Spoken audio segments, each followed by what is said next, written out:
importantly, how to move on and heal from the emotional pain it leaves behind. That's right, Michael. Infidelity can be a devastating experience, and it often feels like the ultimate betrayal. We want to start by acknowledging just how painful and complex this situation can be. We'll explore the psychological and emotional causes behind why people cheat and what happens when the trust that was once the foundation of a relationship is shattered. Let's start by talking about what leads to infidelity in the first place. Contrary to popular belief, it's not always about physical attraction or impulsive behavior. Often, there are deeper issues within the relationship. It could be emotional disconnection, unresolved conflict, or even personal insecurities.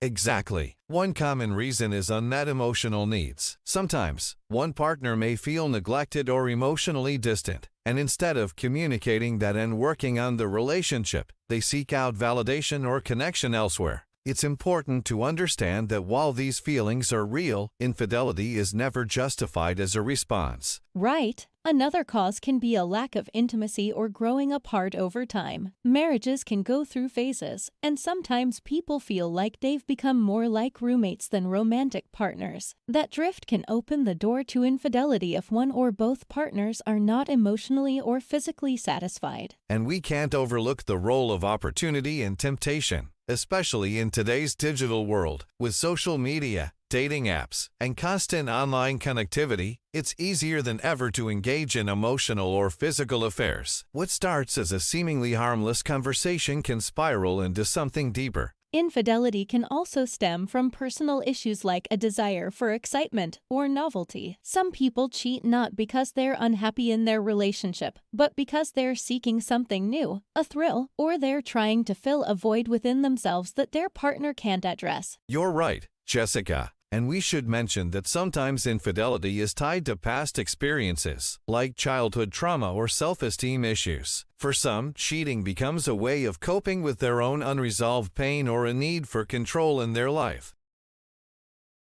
Now, let's talk about the aftermath of infidelity. The emotional impact on both partners is profound. For the person who was cheated on, there's often a mix of emotion: shock, anger, sadness, and betrayal. Trust is shattered, and the sense of security they once felt in the relationship is gone.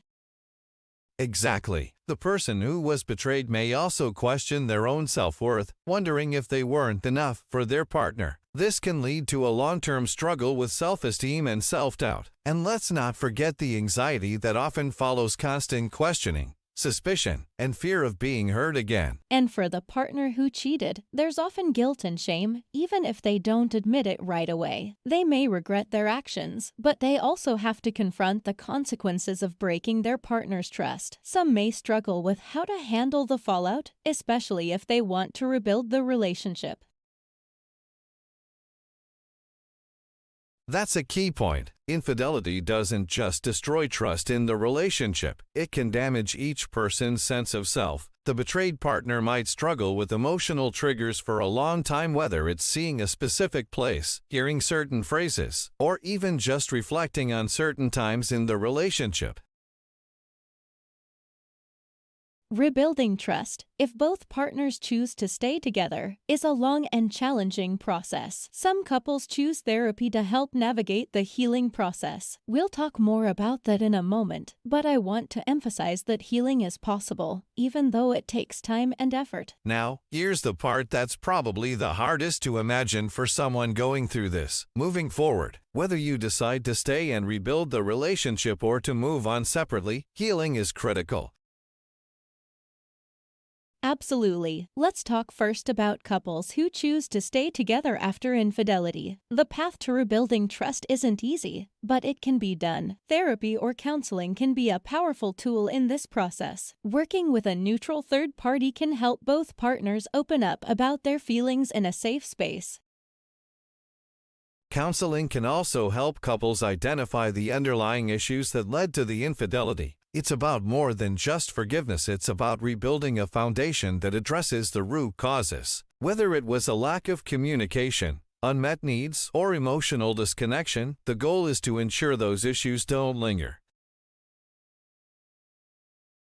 For the person who was betrayed, setting boundaries is essential. Whether it's transparency with phones, emails, or even agreeing on how to communicate better moving forward, both partners need to be committed to the process of healing.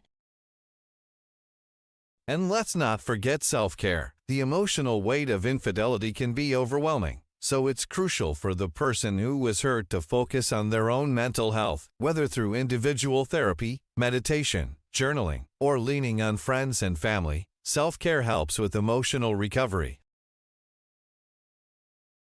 Now, if the decision is to separate after infidelity, that's also a valid choice. Healing from a breakup due to betrayal often takes time, but it can be a transformative experience. It's an opportunity to focus on personal growth, understanding your own boundaries, and rediscovering who you are outside of the relationship. I think it's important to mention that healing after betrayal isn't linear. Some days will feel better than others, and that's completely normal. Whether you stay in the relationship or leave, allow yourself time to process the pain, reflect, and rebuild your self-confidence. To wrap up today's discussion, I want to emphasize that infidelity doesn't have to define you or your relationship forever. While it's an incredibly painful experience, it can also be a turning point for deeper understanding, growth, and even a better future, whether that's with your current partner or on your own.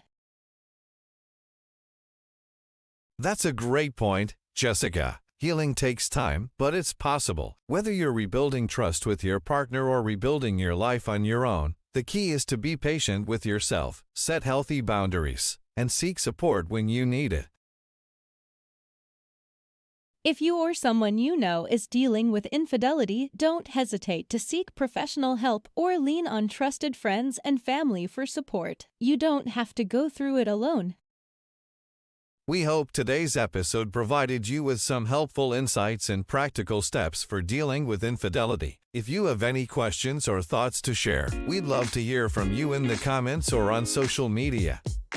And don't forget to subscribe to Healing After Betrayal for more discussions on relationships, trust, and moving forward. Until next time, take care of yourselves and each other.